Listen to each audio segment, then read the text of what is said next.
this is Caleb. Caleb? Yeah, what's your name? My name is Danny. How are you? I'm good, Danny. How about yourself?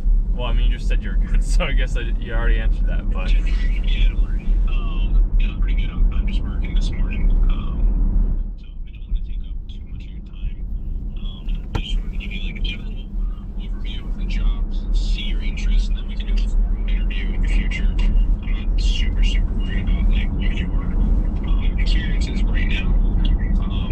But yeah, if you just have a couple minutes, Yeah. I'll just go over some with you and answer any questions that you might have to. Yeah, works for me. So, first and foremost,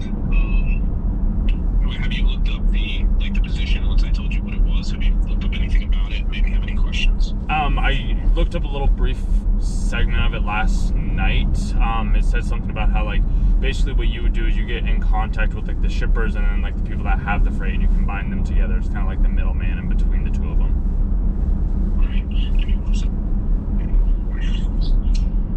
Yeah, so that's really the gist of it. So, as you're a transportation broker, there's plenty of different ways to facilitate truck transportation, transportation of goods, and one of them is being a broker. A broker is the middleman, so we have access as a broker to, over 60,000 truckers in the United States, as well as like over 200 different regional and national corporate trucking companies. So there's a difference. There's truckers that own their own businesses and fleets.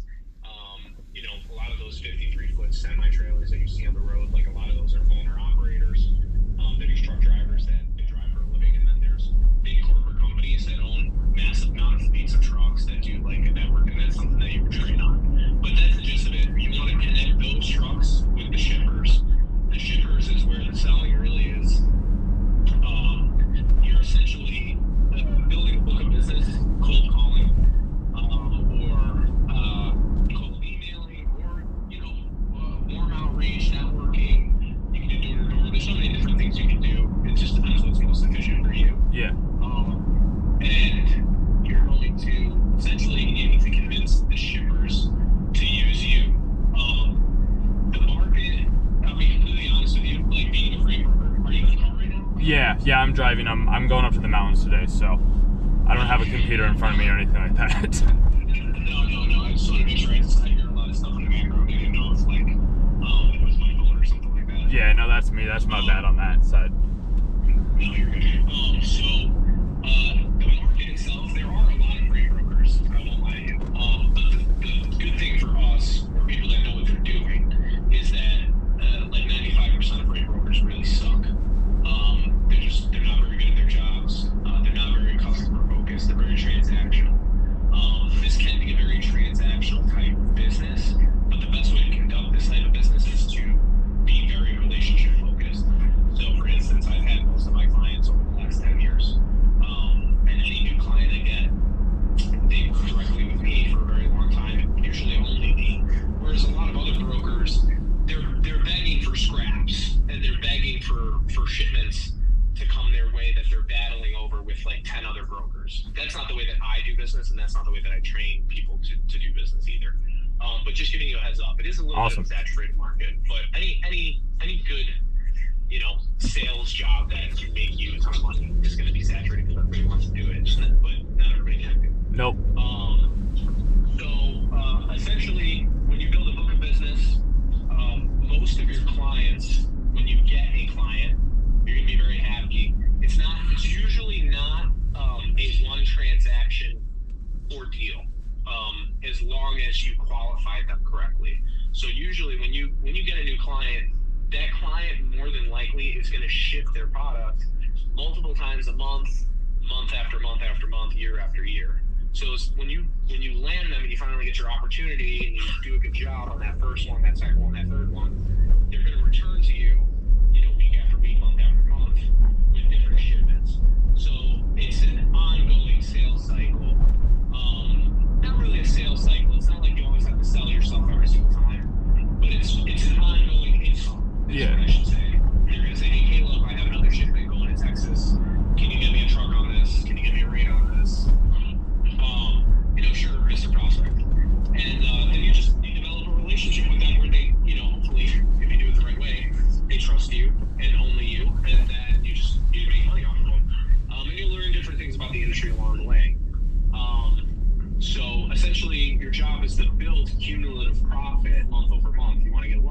then 2, then 10, then 20, and you just want to watch your gross profit go up, so we could pay a truck, essentially, let's say a truck costs $3,000 to go from Michigan to Texas.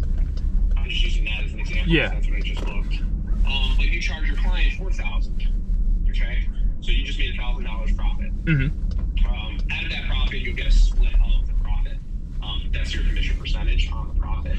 But once you get to a full book of business, which is usually considered about $20K monthly, you're going to get 60% of that. So for every $1,000, you take home $600. And then on and on and on it goes. So that's really what we would want to get you at. Are you the person? Did I shoot you over? I had a couple of interviews here. Did I shoot you over the cumulative profit guideline? You did not. Okay, I'll show you that. Yeah, it's just a breakdown of like where we would expect you to be, like your first month, second month, third month, and you're 1099. So at the end of the day, you're going to make as much of an impact on your book of business as you want to. I don't know if have you ever worked a 1099 job before or no? I did a little bit back in the day during COVID, doing like hail restoration for cars. So I'm familiar with the 1099 work, and yeah, this is one though. It sounds though once you book it and you have that customer, that's your recurring revenue each and every single month. Whenever they keep going, it should be, as long as you don't fuck up. Yeah. You know what I mean? As long as you close the relationship the right way and you walk through. So here's what I'll say. You could disqualify a customer you could sign an unqualified customer by accident by not doing your job correctly, mm-hmm. and that would cause you to not have the recurring profit. Because let's say you get crazy, you're talking to a customer, they're like, yeah, we ship, and you're just not asking the right questions. Well, yeah, they ship, but they ship once every 5 months. Yeah.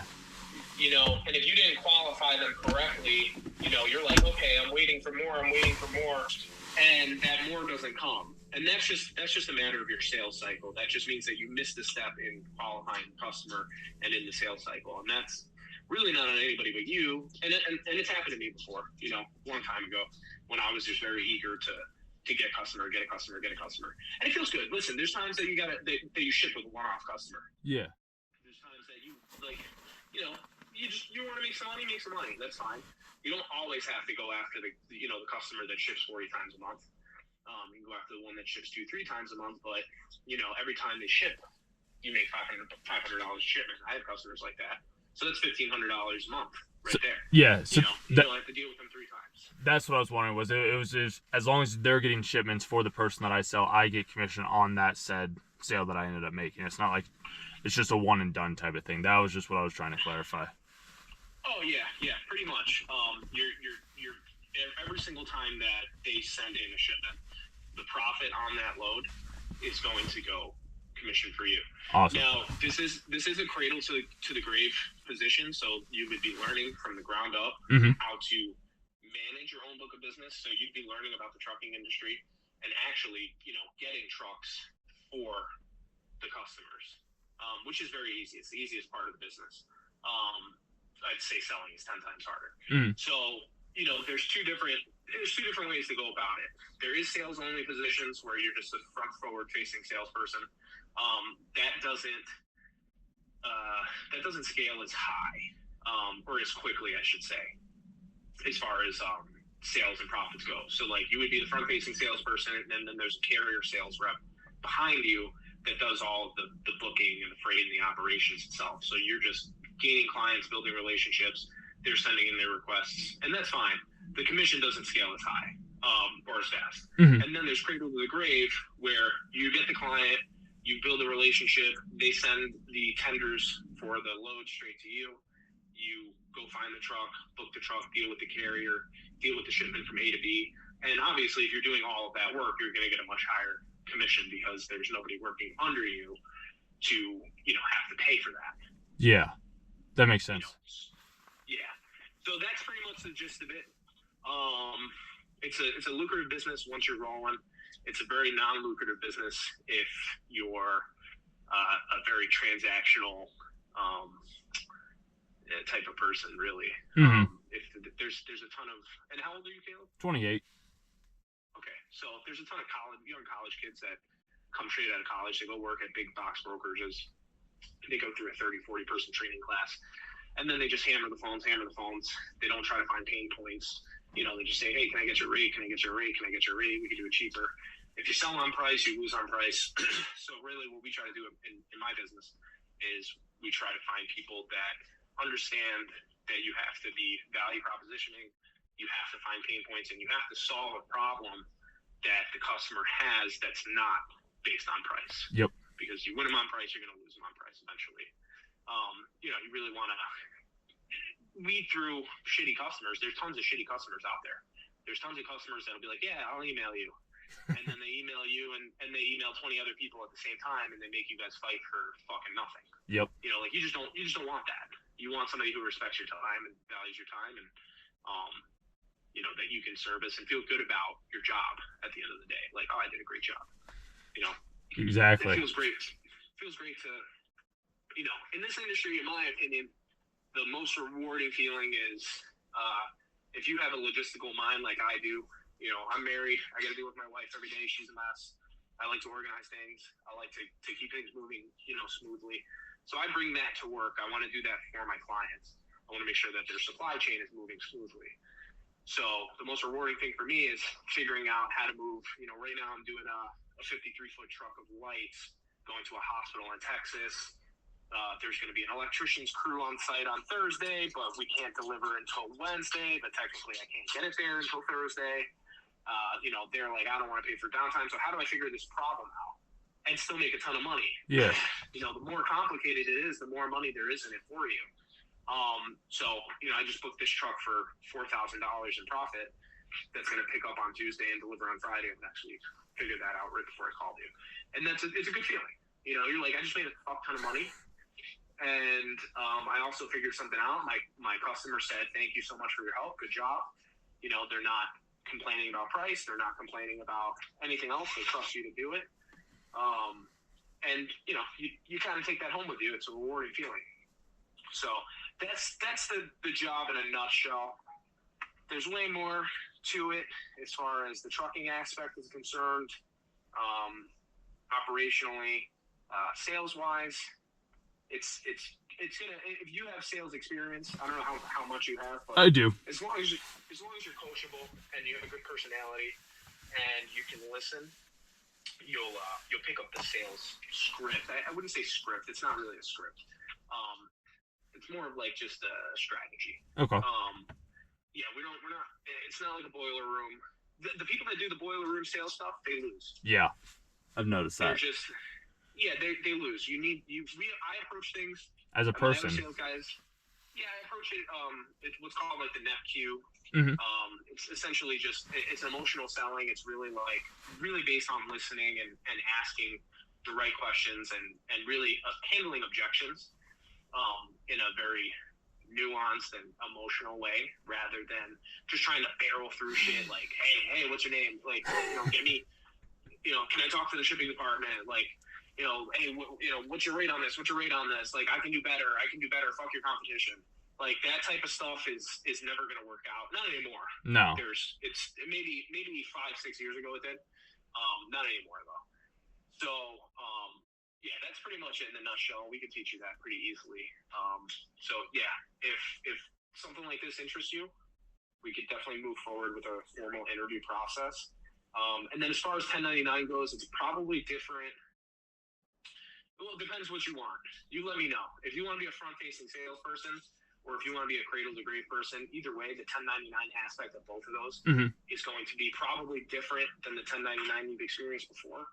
Essentially, what I do is try to support you in almost being like your own business owner. Yeah. Not because you're part of my business, and I'm never going to let you do anything that jeopardizes my business, but you're going to have a pretty wide range of freedoms, to the point where, like, I can't really tell you when to work. I could suggest to you what the best hours are to make the most money. Yep. But I can't tell you when to work, but I can tell you that when your customers need you, you need to be there for them. Yeah. So really your hours are based around whatever a majority of your customers' hours are. So like, for instance, mine work from 8 a.m. to 3, most of them. and they're pretty much done bothering me at around noon. So, I mean, I work like 8 to 12 every day. I don't really, and I don't work too, at this point, I'm pretty established, but I don't work too much as far as when I deal with, day to day with my customers. Mm-hmm. Maybe like 10 to 15 hours a week. The rest of my time is spent, actually running my business, paying people, doing stuff like that. But that's not really work to me. Yeah. But I can tell you, when I was just an employee like you would be, or 1099, and I didn't have to deal with that, I did establish my book of business into a place where I had a lot of time off. I was working maybe 20 hours a week, doing bookings and sales calls combined, getting clients, and then kind of finishing work around noon, 1 o'clock, going golfing, hanging out, going to the gym, doing what I want to do, and then most of the time, like Fridays, I wasn't really working on Fridays. Yeah. Usually never working on Saturdays and Sundays because those aren't the type of clients that I wanted. You would if you have clients that do a lot of pickups and deliveries on Saturdays and Sundays. Mm-hmm. But I typically never chase those. It might have just been happenstance, or maybe subliminally I just didn't want them. But, weekends off, Friday, not really working. That's just me. A lot of people kill themselves. They work 7 days a week. They're chasing trucks. They're chasing clients. I think I've developed a completely different way to do that.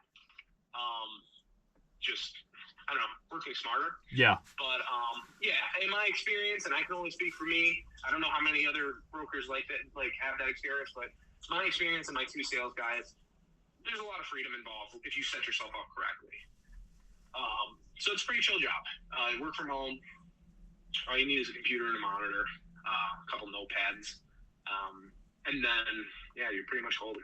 Awesome. Yeah, no, that sounds, I like that. I like the whole work smarter, not harder type of thing. I mean, that's what sales is all about, solving problems in the most efficient way. At least that's what I found out. You got any other questions or anything like that? I know I've been talking for a while. No, you're good. I mean, main thing is, I guess you said that next steps would be like a formal interview. What would that look like? I just want to see what your experience is. Okay. I know I'm not going to do any type of role play with you or bullshit like that. You're going to find out pretty quickly whether or not, you can talk to people. And you're most likely going to let me know whether or not you're having an issue. So I have no problem hiring people at a 1099 level and training them. Mm-hmm. You know what I mean? So I just want to see what your sales experience is, your background history, things of that nature, what your level of interest is, what you're worried about, because I want you to leave this. I would love it if you left this phone call and developed questions over the next couple of days. Yep. That way we do an interview, and any type of worries that you do have, we can attack those. As far as, pay is concerned, I'll shoot you a picture of the sliding commission. Awesome. But basically, I mean, the plan on that sliding commission is to have you create a cumulative profit of, I think by the end of your first year, I mean, if you took out maybe your first month, we would want your cumulative profit to be around $150,000 in profit brought in. Mm-hmm. And you would take, if the scale slides and you're doing a cradle to the grave model, if the scale slides from, 30% all the way up to 60%, 150,000, if you took hold on, give me a second. He's calling me. Yeah, no, take your time. Oh, sorry, it's my customer. If you need to take that, man, no problem. I understand that's where the business is at. He was my customer. I'm very close with one of my customers. He's the guy. He came out with me when I started my own business. Nice. And he pushed me to start my own business, and he's actually local to me. And I'm doing another business venture. I'm trying to buy a bunch of trucks, actually, to own my own trucks, instead of just being a broker. Yeah. And he was consulting with me, trying to help me close the deal. So he was just texting me, asking me. Sorry. No, you're good, man. But those are the types of relationships that you can develop. People that really help you. If you ever want to leave me one day and you're like, Danny's not supporting me enough, and I want to go do my own thing, which I'm trying to make it so people don't want to do that. That's why I pay such a high commission. Mm-hmm. So like the difference between your commission and my commission is like 70%. Or Yeah. 10%. So I get 70% of every dollar. You get 60% of it before I even get my 70. So I really only make like 5% off of you. Yeah. So I'm trying to make it so people don't want to leave because everything is taken care of for them, and you're essentially your own business underneath me. You know what I mean? You have so much freedom, and you have your own book of business, and then I just facilitate either train you, support you, help you close deals when you need to close deals, which is invaluable. Mm-hmm. And then on top of that, just do everything for you on the back end so that you can essentially just have your own business as well, just kind of attached to me. That's really like my plan, so that you never feel like you're working for someone else. You feel like you're just being supported by someone else. That's really the goal. What was I saying? Oh, okay. So the $150,000, if you follow the plan correctly, and let's say you take an average for the entire year of 45%, you're looking at for your first year $70K. Okay. But where we want you to be by the end of your first year is your gross profit target per month goes from month 1. We want you to make $1,500 in gross profit and carry that over to month 2. So that's the terms that I'm talking about. So for month 1, it's $1,500. Month 2, $2,300. Month 3, $4,800. Up to your first year. By the end of your first year, we'd like you to be at $30,000 per month in gross profit. So what that means for your second year is, let's say you just coasted at 30,000, Mm-hmm. which happens all the time. When my old job before I owned my own business, I was coasting at like 45,000, and I didn't want to pick up the phone anymore. I didn't want to make any more sales. Yeah. Like, I was a W-2 employee at that time, so I had to, but like they were bullshit. You know what I mean? Like I was picking up the phone and dialing fucking, the gas station and like pizza places. Yeah. And so, it's $45,000 in profit per year. So if we use your first year end, you hit $30,000 in profit. And then let's say you go through your full second year at an average of 30,000 per month in profit. So you're taking home, you're making $360,000 profit, and then you're taking home 60% of that. So that's $216,000. That's your take home before your own taxes. Yeah. So that's what $30,000 in profit. And then sky's the limit, dude. You don't have to stop at 30,000. A lot of people do. It's like the trap. Mm-hmm. They get to 25 to 30K, and they're like, "Listen, I'm making so much money that I want to pick up the phone," just like I was just telling you. Yeah. But there is a trap involved in that you lose one of those big clients because somebody snaked them from you, or they go out of business, or the fucking owner dies, and now you lose half of that. So now you just went from making 30 to 15. So you always have to keep your pipeline full, and you just have to keep adding and adding and adding month after month. I know a guy that makes like 36,000 a week, and he's an absolute he's a dog. Yeah. So he's taking home north of $800,000 a year. That typically is it doesn't happen. Even owners, even me right now, I make about $45,000 a month. Mm-hmm. So I'm pretty happy. Don't get me wrong, I'm still prospecting and trying to find new clients and find new revenue streams and stuff like that. But I'm also an owner of a business. I'm looking outside of my current business. But if you're just a broker, how you would be, you want to keep your pipeline full. You want to keep, money coming in. That way, if anybody does tell you to fuck off, it doesn't cause so much as like a bad day. Yeah. You know what I mean? Like, I just had a bad day. Like we'll get it tomorrow. There's some people, somebody leaves, they want to hang themselves. Like, unfortunately, because they have nothing else, like they've been spending their money, they've been blowing their cash, they've been making so much, customer leaves them, and they're like, what am I going to do with myself? So you definitely don't want that to happen. No. Because the money comes if you're decent enough at this job, the money does come very quickly, and you'll be surprised, how much you're making out of nowhere. Mm-hmm. and it's very easy to let yourself like just kind of be like, all right, I've kind of made it. This is a lot of money for me. I don't know how much money you've made in a single year before, but I think over $200,000 for most people in the United States is a lot of money. Yeah.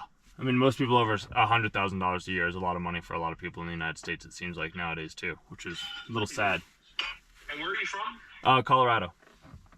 Oh, okay, so a little bit different over there. I think it's more expensive for you than it is for me. Yeah, where are you at? I'm in Michigan. Oh, okay. Gotcha. Yeah, I haven't been out to Michigan myself yet, so I mean, yeah, I don't think that's any of the states we traveled to when we were growing up. So I know you guys got some good lakes out there, if I'm remembering correctly, unless I'm getting that mixed up. Yeah, we got them all. It's pretty cold. It's freezing. Winter's brutal and summers are hot. But it's a nice state in general. It's not too expensive. There's a lot of business here in automotive. So like for instance, like I moved the frames for the Dodge Ram. That's actually coming to an end pretty soon as they move into the EV models. Mm-hmm. But I do the frames for the Dodge Ram, and that's just a local run. That's why I'm trying to buy trucks right now. Yeah. But that all takes place literally in my backyard. I'm in Metro Detroit. So so like there's a lot of automotive business here. Not much else though. So like you look for you're selling nationally. Mm-hmm. That's another thing I should mention. Your shipper can be anywhere within the continental United States. Okay. They can be in Hawaii and Alaska too. Hawaii and Alaska are a pain in the ass though.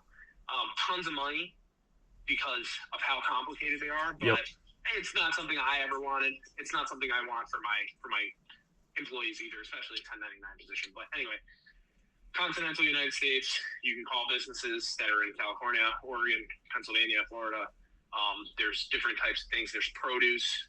There's refrigerated goods. There's dry goods. There's different things. There's flatbeds, Conestoga, stuff like that, heavy haul, machinery, oversized stuff. You can find a customer that, like one of my sales guys, he ships engines for cruise ships. Mm-hmm. They're fucking huge. You put two trucks together. I mean, it's like almost 60 yards long. Yeah. And they crane these huge engines onto these giant oversized flatbeds, and then we have to have like 3 cars on the front and 3 cars in the back to like guide them through traffic for 1,000 miles. They move at 20 miles an hour because they can't move any faster. You know what I mean? Yep. It pays like $25,000 a profit, dude. It's not cheap. No. You know what I mean? You can have clients in so many different cool sectors and areas. I for I think like 6 or 7 years. I've owned my business for 3 now. But for 6-7 years, I was moving most of the coffee in the United States. I think like 95% of coffee was moving through me. And that was cool. You know what I mean? Walking into a store and knowing that you facilitated the movement of, all Starbucks and Folgers coffee that was moving. So yeah, there's a lot of fun to be had. It's not like fucking insurance sales. It's not like any of those scam pyramid scheme sales stuff. You're making an impact and you're doing a good work for good money. Yeah, and I guess one other question too is, so like finding the people to call, leads, anything like that, is that provided, or is that things that I have to find in my own unique way? Like you source them on your own. I have methodologies to sourcing them that are completely free. Mm-hmm.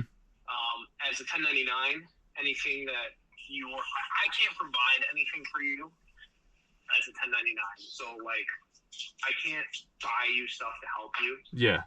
Make money. Otherwise, the government will turn around to me and they will say, this is a W-2 employee.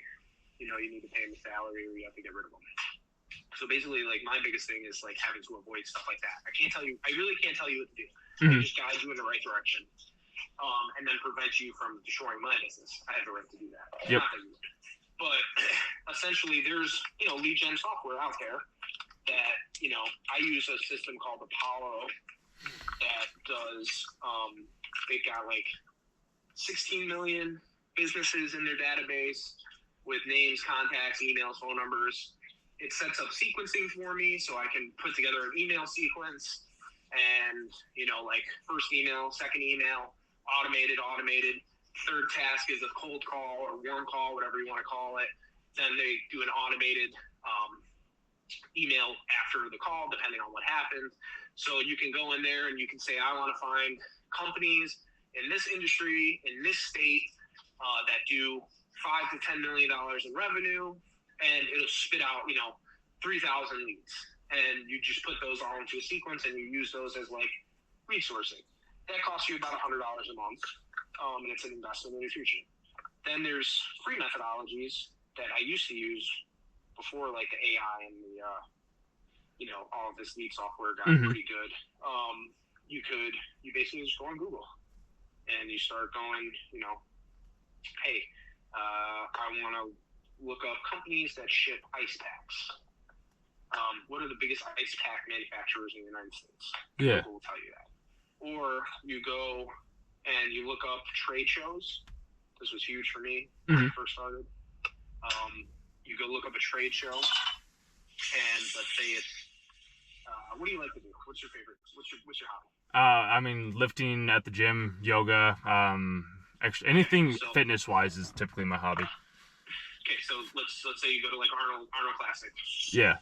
That's technically a trade show. They have so many products there. You go there, you get their exhibitor. You go to their website, you get their exhibitor plan, and you see, whatever pre-workout company, another protein company, fitness company, whoever's exhibiting at this show. Yeah. You'll see lists of hundreds of them, and you'll take that, you'll put them all into your CRM, and you'll go online. You'll get all, you'll spend the day basically getting all the phone numbers for all of these companies. You'll put them in your CRM, and then the next day you'll wake up and you'll start cold calling all of them. So like, hey, I saw that you're at the Arnold Classic this year. I was just there.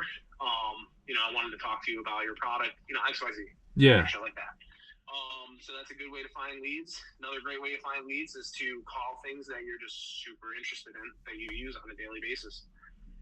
Like if there's a protein powder that you like, or pre-workout that you already like, you're like, you know what, I would love to be involved in this company. One of my clients is Protein 2O. I don't know if you ever heard of it. Have not, no. They're like a protein water company. Different flavored waters. I've had them for a while. Another one of my clients actually goes to the Arnold Classic every year. His name is John. He's with a company called Power Locker, and it's a vending machine that only allows good, healthy food inside of it. So I moved these vending machines for him throughout the United States to different schools, campuses, sports arenas, stuff like that. I just moved some stuff to the what's it called? Who was it? The New Jersey Devils. Yeah. So I just moved one of those Power Lockers to their locker room for the New Jersey Devils, or like wherever the maintenance room is for all the people that work there. Yeah. So I just did one of those. So like, if you get interested in, the way that I found him is like, I was just like, I think on like Facebook, and I saw somebody like mention something about it, and I'm like, you know what, I'm gonna call this company. So. I like that. Yeah, that's smart. Interesting. Yeah. I think that's a good way to do things too, because you're passionate about things that you care about, So when you call them, they can sense that you give a fuck about their company, rather than just, hey, can I talk to you? You're like, hey, I use your XYZ all the time.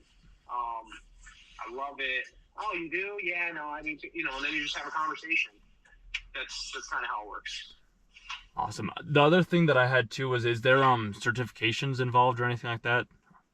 No, I wish there was. Okay. It would make everybody a lot more money, and it would really get rid of a lot of terrible actors in the industry.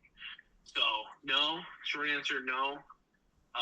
Long answer, there are things you can do to stand out and be better and learn more. Did you go to college by any chance? I did, yeah. What'd you go for? Mass communications. Oh, okay. So there you go. You're probably already ahead of 95% of the people in the industry. Yeah, cool. I like that. Yeah, I mean, one of my clients is she got a master's in communication as well, and I begged her to come and work for me because she's just great at communicating. Yep. she knows what it's like to go through, a 4-year degree, 8-year degree really, and She knows what it's like to deal with people on a daily basis, and that's why she does so well for the company that she works with. But like, I ask her to come and work for me all the time. But I'll tell you right now, like most kids, college kids that come out of college and do this job, it's a stepping stone career for them usually. Because of where they go work, who's offering them jobs, again, are those big box brokerages that they burn and turn college kids for a reason. There's guys like me that work there that have worked there for 15, 20 years. These college kids come in, they get a bunch of accounts. They basically fuck them, they don't pay them on it, and then all those accounts go to the senior broker, and the senior broker just keeps racking out money. That's their business model. Yeah. Whereas, I'm a small business. I work, and the way that it works is I work under a large broker. So I guess to give you a little more insight, what we're known as is a freight agency. Think of it as like State Farm Insurance. Yeah. You see State Farm by John Jones, State Farm by fucking Jane Doe. Basically, you're an agent. You own your own business under the brokerage, but the brokerage facilitates a ton of shit for you. That's why I only get that 70%, because I pay 30% to the broker. And my broker specifically that helps facilitate us, they have an agency-only model. So they only want business owners to work under their brokerage. Whereas some other brokerages have in-house W-2 employees, like those college kids I was just talking about. They don't have an agency model because they don't want ownership. They don't want people to care about what they're doing. They just want you to dial, fire, move on to your next job, leave us the accounts. We make money. We don't have to pay you anymore. So, and people know that. Shippers even know that. When you talk to a shipper, most of the shippers know who the shitty brokers are. They say, a lot of like, one's called TQL, one's called C.H. Robinson, another one's called Unishippers, Coyote. They basically, like, if you drop any of these names to them, they're like, oh, I don't work with TQL. Like, they're pieces of shit. Like, they know they have just as bad of a reputation with customers as they do with the rest of the network of brokers. Yeah. So we're at a good company. We're at a brokerage that people, when you say their name, 70, 80% of the time, they're like, oh, yeah, I know who you guys are. Like, you guys haven't really fucked anybody lately. You haven't been in the news lately for fucking people. Like, other brokerages are in the news constantly because they're, like, laying off, like, 10,000 people at a time. But, yeah, it's pretty easy to, as long as you're not being a scumbag. Yeah. Nobody's gonna kind of turn you away just for what brokers you work under, at least here. Awesome. I like that. And then you did bring up, I just wanted, because like some 1099 jobs, I'm always just hesitant of like actually getting paid something afterwards, like for the work that's actually done. That's just always kind of in the back of my mind, and why I've always typically would ever go with like W-2s or like my own thing is because I know that I'm physically going to get paid. I don't see that happening with you, but I was just curious, like, is there any way to like ensure that I do get paid for like the sales that I do like make basically? Ensure in a way of, at the end of the day, you can sue me. So, okay. So like that's going to insure you. I have a reputation. Also, you get access to, I told you the agency model. Yeah. There's a broker above me. You get access to the broker that I have access to an extent as a support system as well for you. So I guess your assurance is if I don't pay you money that you rightfully should be paid, you could go to them and you could say, hey, I worked for him. He didn't pay me. Technically, he's under your banner. What can we do about this? Yeah. So there's your assurances. But no, as far as it's going to be automatic, you're going to be able to see every dollar that you make. Okay. And you're in your system if we get you a login and you want to jump forward. You're going to see all of your clients. We have a complete system that's set up for that. You're going to be able to see every dollar you make. You're going to be able to see every dollar that's coming towards you, that's paid out. Basically, one of the only things is that it depends how we verify it. But, like, let's say you get a fucking huge customer your first month. Let's do $10,000 a month. I get paid when we invoice that customer, okay? I typically don't pay my salespeople until that invoice is paid in. Yeah. Because you could essentially, fuck me and make a bunch of bullshit invoices that get sent out, and then They never get I turn paid. around, I pay you on those, and they never get paid, and then I'm out $10,000. So typically, I do a 3-month period or 2 to 3 month period where I wait to see and make sure that once those invoices are paid in, they're real customers. This guy's not an asshole. He's not trying to fuck me. And then after that 3-month period, I pay you when you invoice out, just like I get paid. Mm-hmm. So we do the same thing. We're on the same page at that point. But there's ways to just, typically I'm learning that as long as I take an active role in my sales guys, like sales cycle, I do some, quality checks on the company, on what you're billing them, XYZ. We should be able to avoid it, so I should be able to just pay you anyway on everything that gets invoiced out. But yeah, I mean, as far as paying you, you're gonna have full visibility of it, and you're gonna get paid when you need to get paid. Cool. Yeah. We can set up commission schedule wise. You can do every 2 weeks, or you can do once a month. Depends what you want. Okay. Usually in the beginning, you're gonna do like a once a month thing because there's no reason to just. It costs me money every single time I pay you out, so there's no reason to pay you out on $200 1 week, $150 the next week. Better to just pay you out $1,500 at the end of the month, or $5,000 at the end of the month. Yeah, I mean, you only ever have bills at the end of the month, anyways, too. So I never really got that like double payment type of thing, anyways, to begin with. Yeah. So it all depends on. Sorry, my dog is like following me around, like he's trying to fucking hump me. trying to beat this guy off right now. I don't know what his deal is. Just loves his dad so much, I guess. Yeah, he's a good boy. He's a very good boy. So don't worry about any of that. I don't know if you've been fucked or stiffed before, but I'm not really in that business. I'd rather just tell you, like, this isn't working out. You know what I mean? Yeah. But, yeah, dude, go ahead and, if you have any other questions, don't hesitate to ask. If you develop questions over the next couple of days, think about it. Think about, what you want, how you feel. I know you're probably looking at other jobs too, but,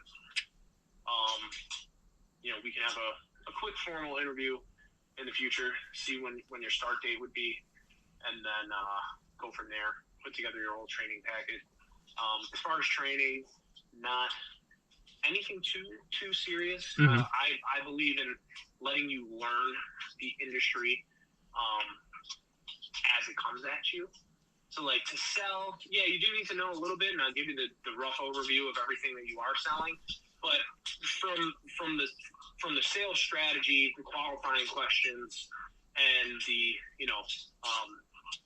discovering pain questions, you're gonna be asking the right questions that you don't need to know too much about what's going on. You just need somebody to give you a chance so that you can learn. Because then once people start sending you shipments, you're gonna learn pretty quickly exactly what type of fucking business you're dealing with. Yep. And what type of trucks and logistically, like, what it takes. So, and then as far as sales training, if you have sales experience, I don't expect you to have any problems with what I'm going to show you. So, should be able to get you, like, running within, like, a week. Awesome. And then making calls, or I'm guessing, or outreaches within that week's period, or after that first week is kind of what it sounds like. Yeah, then? after that first week, you're hitting the phones. I'll set you up the best way that I can, and then there you go. Sweet. Awesome. I like it. Cool. All right, buddy. I gotta go. I got a call. I got to do the same thing. Yeah, likewise. I'll talk soon. Later, Dana. See ya. Bye. Easy enough, dude. Always learning, bro. Always learning.